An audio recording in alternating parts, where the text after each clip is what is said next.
Very good morning बच्चों। उम्मीद है आप अपने लाइफ को एंजॉय कर रहे होंगे, स्वस्थ होंगे, मस्त होंगे। स्वागत है आपका मेरे YouTube channel YDCC study point में, जहां हम आपको केमिस्ट्री पढ़ाते हैं।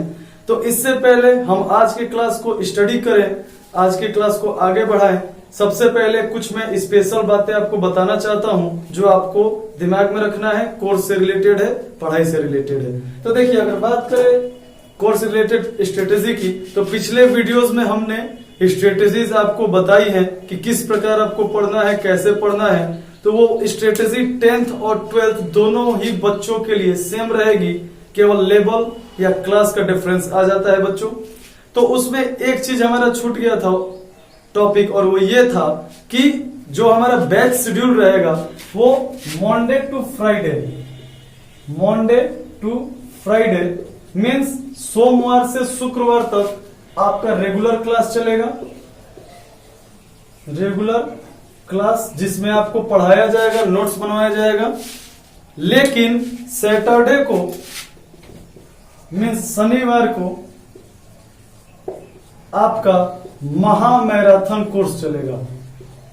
अब आप लोग परेशान होंगे कि ये है क्या। तो देखिए, 5 दिन में हम जो भी पढ़ेंगे, जो भी टॉपिक डिस्कस करेंगे, आप उससे रिलेटेड पॉइंट्स को, जहां आपको डाउट है, एक कॉपी पे लिख लेंगे और 5 दिन के अंदर हमें व्हाट्सएप करेंगे।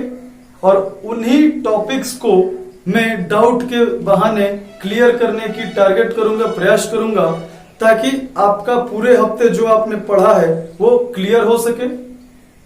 तो इसको कहीं नोट कर लीजिए, दिमाग में बैठा लीजिए कि मंडे टू फ्राइडे आपका रेगुलर क्लास चलेगा डेली बेसिस पे, और सैटरडे को महा मैराथन क्लास चलेगा।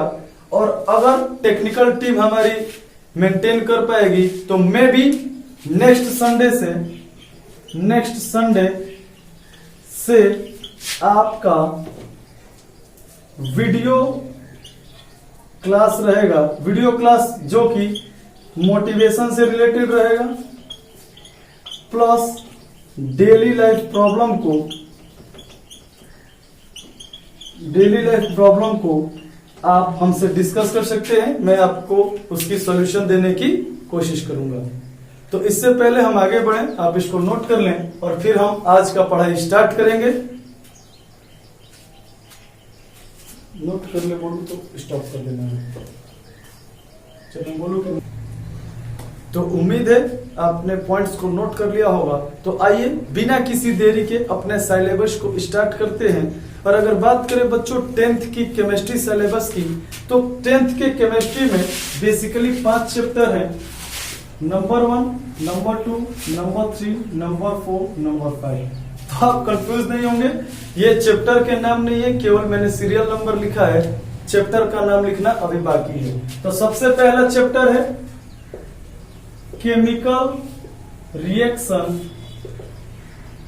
And equation. Number 2 acid, base and salt. Number 3 metal, non metal and metalloids.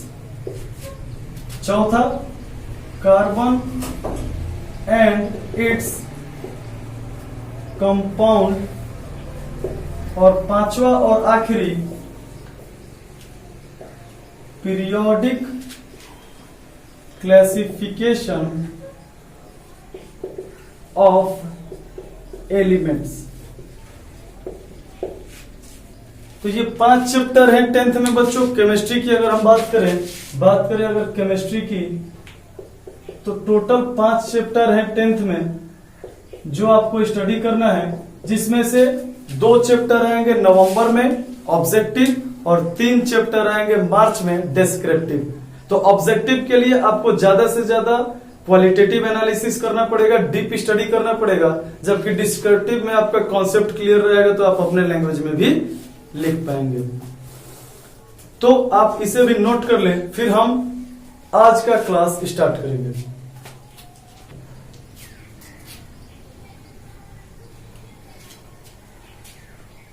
तो उम्मीद है अपने पिछले टॉपिक को नोट कर लिया होगा।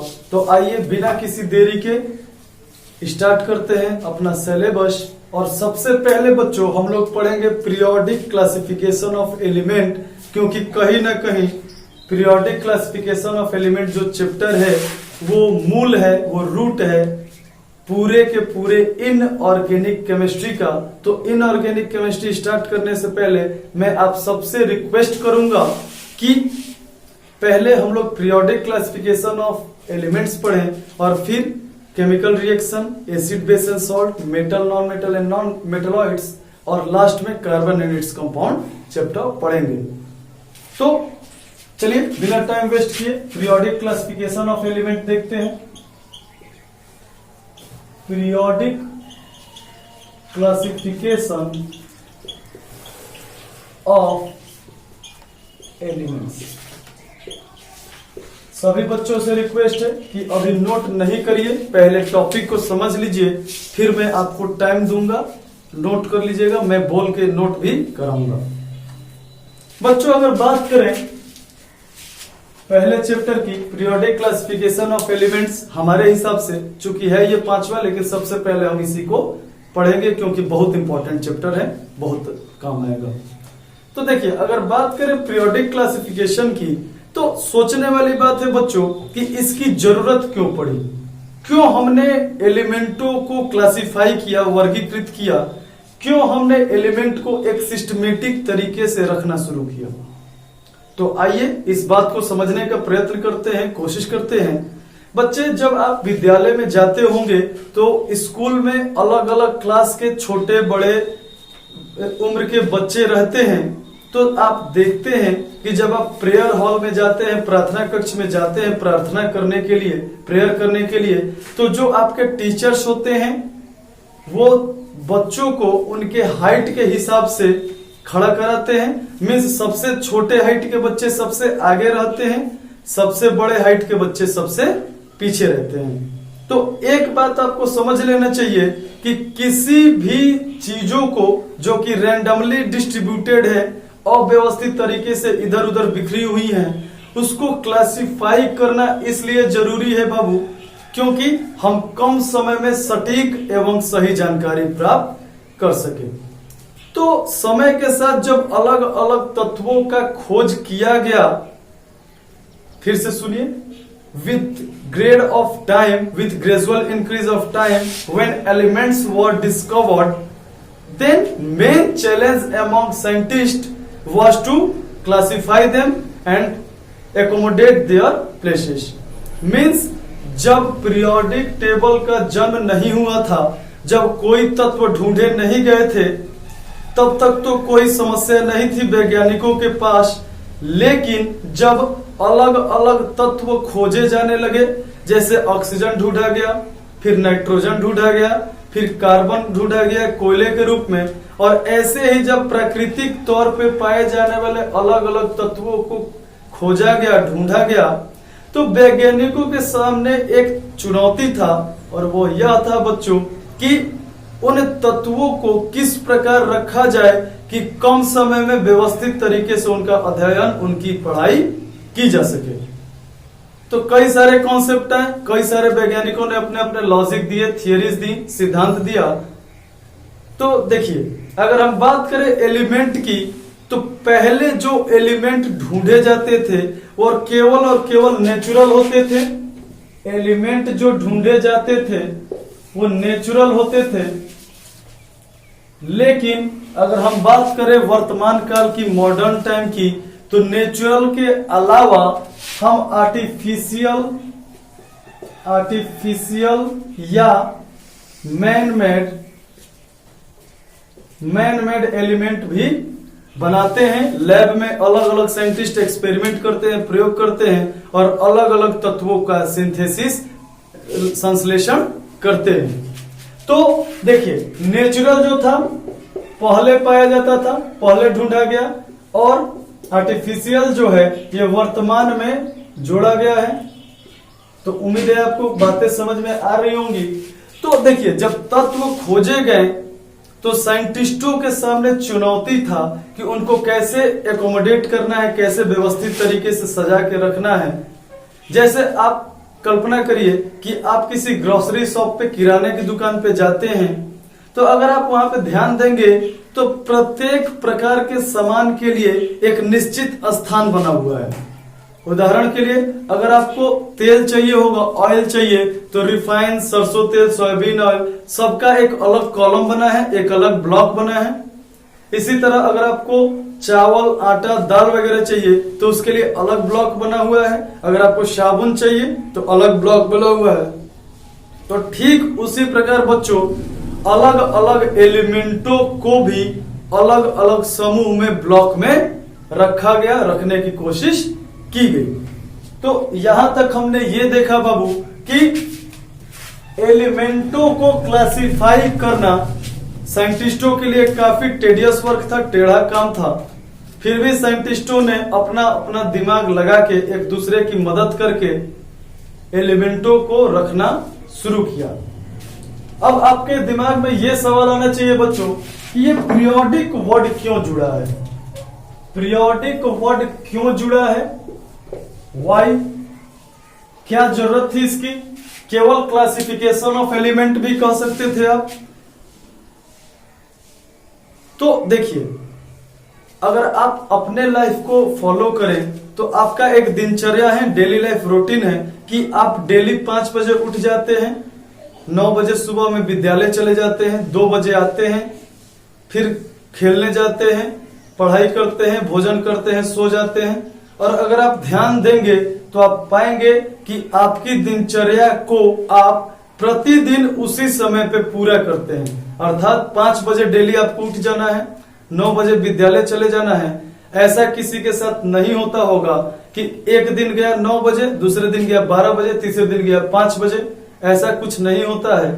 तो देखिए, जब कोई गतिविधि, जब कोई एक्टिविटी एक फिक्स टाइम पर डेली होती है, जैसे अगर पृथ्वी की बात करें तो पृथ्वी पे दिन और रात का कॉन्सेप्ट है। तो 12 घंटे में दिन रहता है और बाकी 12 घंटे में रात होता है। तो आप देखते हैं कि डेली दिन भी होता है, रात भी होता है, सूर्य डेली उगता भी है, अस्त भी होता है। तो ये सारी की सारी पीरियोडिक इवेंट है, क्योंकि ये एक निश्चित समय पे हो जाती है। मतलब सुबह में प्रतिदिन सूर्य उग जाते हैं, शाम को अस्त हो जाते हैं, शाम को हम लोग डेली का डेली खाना खाते हैं, सुबह में हम लोग ब्रशिंग करते हैं, दांत को साफ करते हैं। तो ये एक रेगुलर होने वाली गतिविधि है और प्रतिदिन उसी समय पे वो हम काम करते हैं। तो इसीलिए इसको पीरियोडिक कहा गया।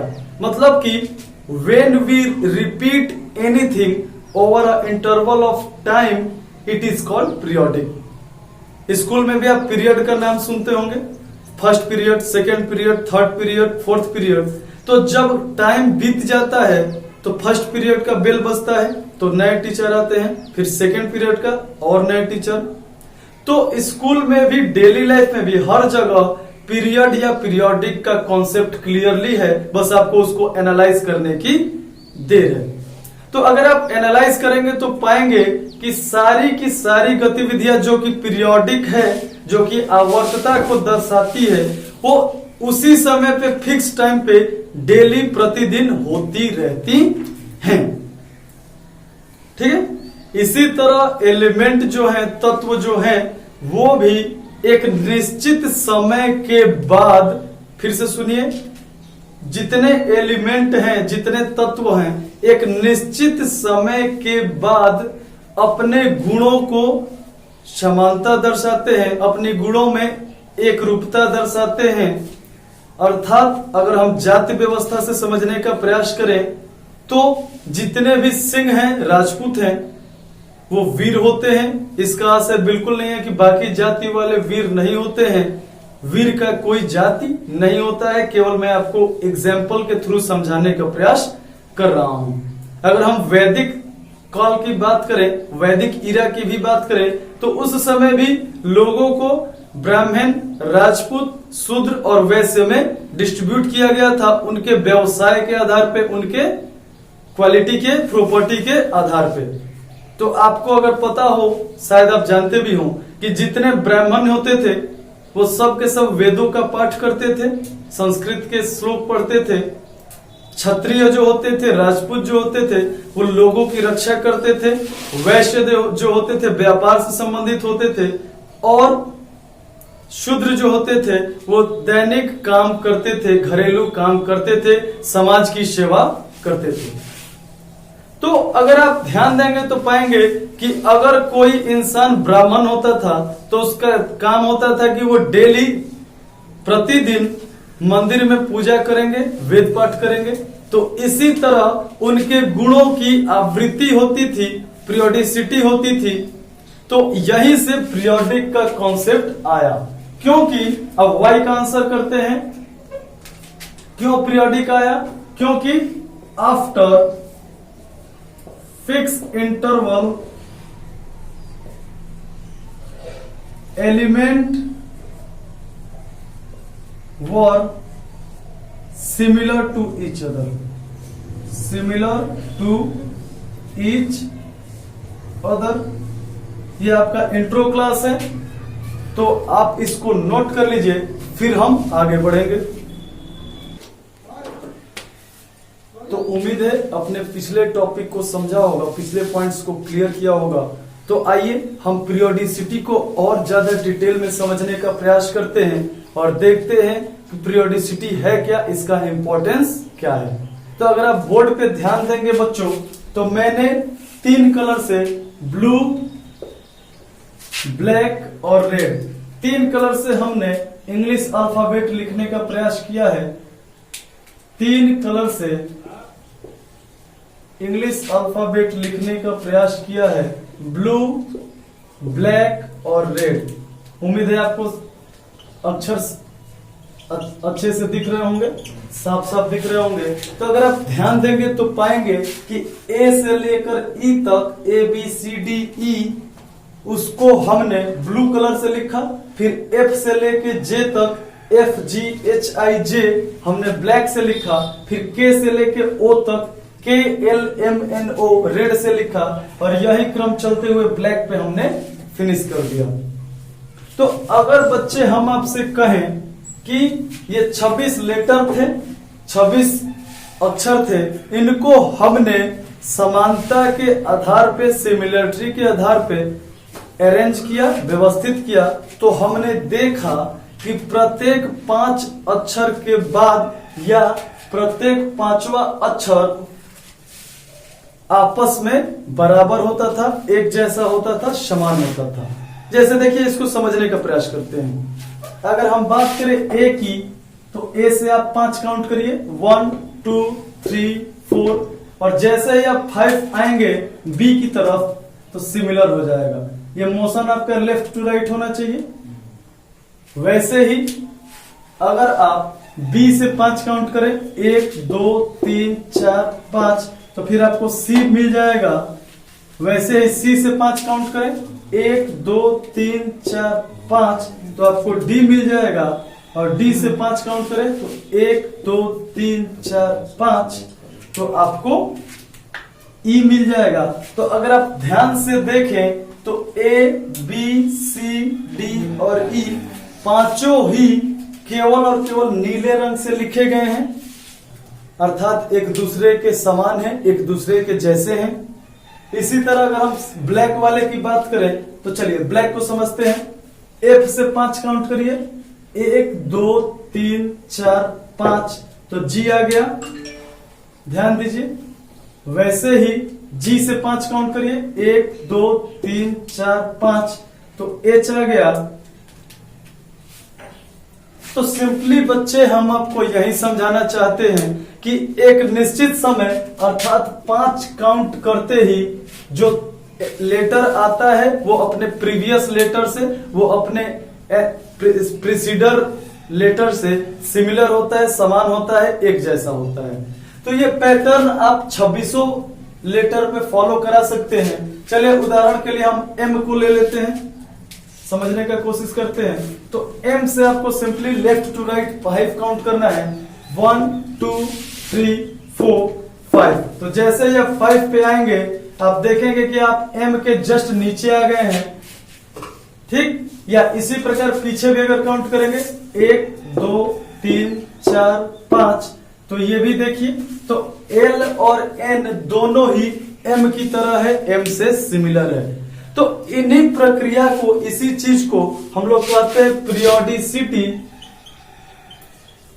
पीरियोडिसिटी, आवर्तता, आवर्तता, और इसी पीरियोडिसिटी वर्ड से वर्ड आया पीरियोडिक।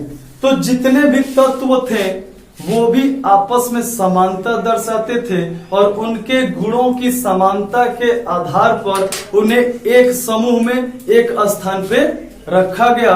इसी चीज को डोवेराइनर ने, इसी चीज को न्यूलैंड ने, इसी चीज को मेंडलीव ने, और यहां तक कि नील्स बोर और बाकी साइंटिस्टों ने भी समय समय पे प्रूफ किया, साबित किया। तो इससे पहले हम आगे बढ़े, आप इसको नोट कर लीजिए, फिर हम आगे बढ़ेंगे। तो उम्मीद है आपने टॉपिक को, पॉइंट को नोट कर लिया होगा और मेरा कॉन्सेप्ट आपको समझ में आ गया होगा। तो देखिए बच्चे, यहां हमने क्या किया कि 26 लेटर इंग्लिश के, अंग्रेजी वर्णमाला के 26 अक्षर को, जो कि ए से जेड तक है, अलग अलग कलर से लिखा हमने और अलग अलग कलर के माध्यम से आपको समझाया कि देखिए प्रत्येक 5 के बाद प्रत्येक 5वां जो लेटर है वो पिछले लेटर या अगले लेटर से समान है, सिमिलर है। देखिए अगर आप बात करें तो ये जो पीरियड है वो घट बढ़ सकता है, मतलब कि हमने सिंपली 5-5 का कॉलम बनाया, अगर आप 3-3 का कॉलम बनाते तो फिर ये 8 तक जाता, तो फिर प्रत्येक 8वां एलिमेंट सिमिलर होता पिछले एलिमेंट से या पिछले लेटर से। मतलब कि अगर मान लीजिए कि केवल 3 का ही हम कॉलम बनाते तो ये वाला जो हिस्सा है ये उठ के यहाँ सामने आ जाता राइट में, और जो 5 के बाद पीरियोडिसिटी दर्शा रहा है लेटर वो 8 के बाद पीरियोडिसिटी दर्शाता। अगर हम 2 ही लाइन बनाते 13-13 के, तो प्रत्येक दूसरा एलिमेंट जो था वो सिमिलर होता अपने पिछले एलिमेंट से, लेटर से। ठीक है। तो देखिए पीरियोडिसिटी जो है उसका इंटरवल घट या बढ़ सकता है, लेकिन उसका रूप नहीं बदल सकता है, उसका क्वालिटी बदल नहीं सकता है। तो चलिए टॉपिक को और आगे बढ़ाते हैं और आज का इंट्रो क्लास थोड़े देर में हम लोग समाप्त करेंगे। जब आप कल आएंगे, क्लास अटेंड करेंगे, तो पीरियोडिक टेबल का एक एक पॉइंट आपका मैं क्लियर करा दूंगा, और सिलेबस के लिए आप बिल्कुल चिंता ना करें, मैं इतने अच्छे से आपको पढ़ाऊंगा कि आप दूसरे बच्चे या किसी गार्जियन को पढ़ा सकते हैं। बस आप मेरे साथ बने रहिए। तो चलिए टॉपिक को आगे बढ़ाते हैं। तो वर्ड का मीनिंग पता चला गया। रिपीटिशन, क्लासिफिकेशन का मतलब है कि अलग अलग तत्वों को एक स्थान पे व्यवस्थित तरीके से रखना, और एलिमेंट का मतलब पता ही है, तत्व। तो इसको अगर हम कहें हिंदी में तो इसको कहेंगे तत्वों का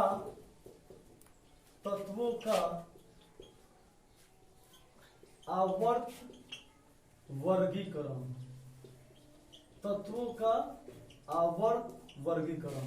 आवर्त मतलब कि एक निश्चित समय के बाद तत्व अपने गुणों में समानता दर्शाएंगे, और इसी को हम लोग आवर्तता या आवर्त कहते हैं। तो उम्मीद है चैप्टर का कॉन्सेप्ट आपको क्लियर हुआ होगा। तो इस चैप्टर में बच्चे सबसे पहले हम लोग अलग अलग थियरीज पढ़ेंगे, जिसमें डोबेराइनर का ट्रेड है, न्यूलैंड का ऑक्टेव लॉ है, इसके अलावा मेंडलीव का कुछ थेसिस है, थियरीज हैं, और लास्ट में हम लोग मॉडर्न पीरियोडिक टेबल पढ़ेंगे, मॉडर्न पीरियोडिक